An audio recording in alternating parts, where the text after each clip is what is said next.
What have we done since we have known ourselves as a people? The answers to those things lie in our literature, well, our literary artifacts, in our cultural manifestations. Culture is an important practice. It's something we live, it's something we experience every day. And because Trinidad has such a rich, diverse, historical tradition of culture, I think it's really important for us to better understand ourselves. My vision is not to create the single correct story, but rather to interrogate the spaces between stories, those spaces in between where we are more likely to find the truth of our fictions. The sensitization to human experience, the processing that goes into forming values, all of these things are so tied, are so essential to the humanities. I believe in the power and the glory of stories. I am an interpreter and a creator of stories. I see stories in every face and dreams behind every creative gesture. I was interested in the intersections between linguistics and literary criticism. I was also interested in reading traditional literature from a Caribbean perspective. So I took what I understood of the development of Caribbean language and literature back to my work on medieval literature and began to look at the British canon as a developing literature. Caribbean literary scholarship has always looked in on itself. And that is extremely important. And we had to do that first to show that we had a literature. But in the same way that other people take an interest in our literature and come in and analyze it, and in the same way that information comes out of their gaze at us, our gaze at them produces information that could not have come about otherwise. You come to terms with what your experience is. You process events, you order them, you establish the emphasis between them and so on. So many of the things that we study in the humanities have a great deal more than aesthetic value, and nothing is wrong with aesthetic value. It's essential. From research or practice-based applied research in film, our students have started really manifesting on screens in the global village and really pushing the aesthetic, developing a narrative, developing, I guess, a new cinema language. The program isn't yet 10 years old or a decade old, and we've begun to get students impacting now in regional, local and international cinema.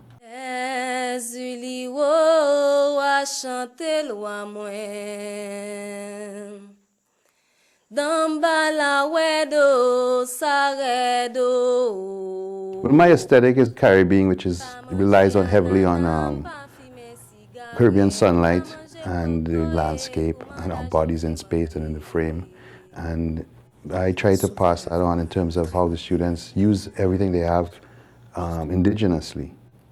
And in doing so, they bypass a lot of the plasticity of the Hollywood lighting systems and so on. And they represent on screen and in the frame their being. And I think that makes them completely unique.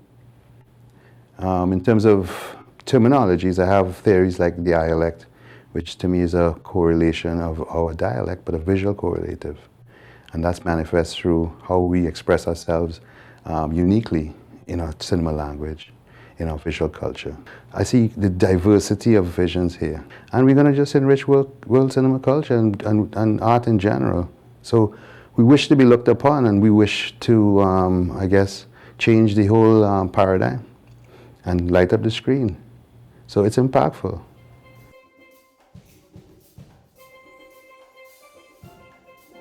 History is a functional discipline.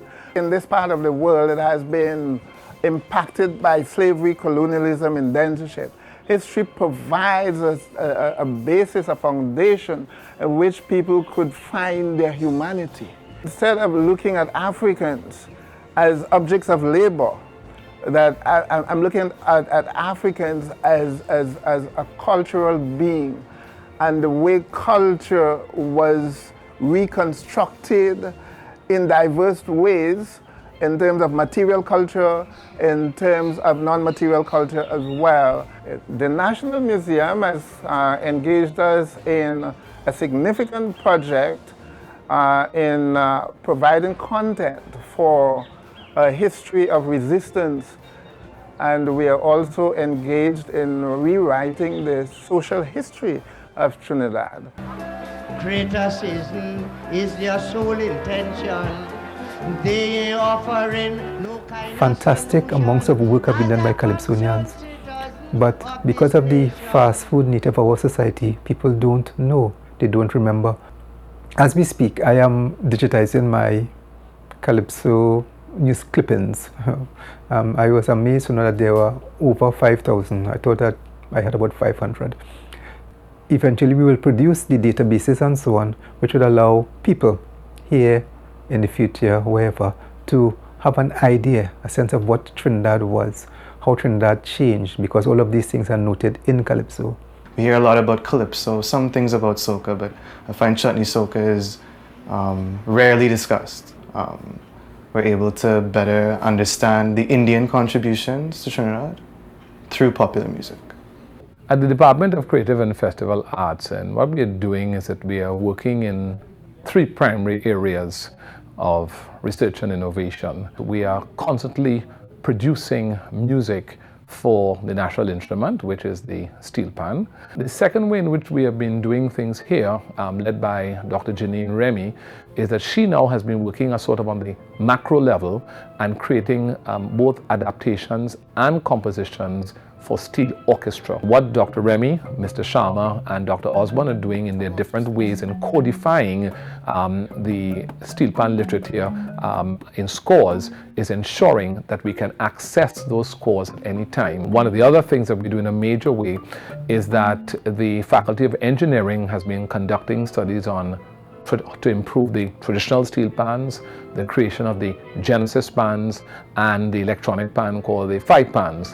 When they do any of their particular innovations or inventions, one of the first ports of call for the beta testing, for the upgrading of those instruments, is both the Department of Creative and Festival Arts and our wealth of steel players.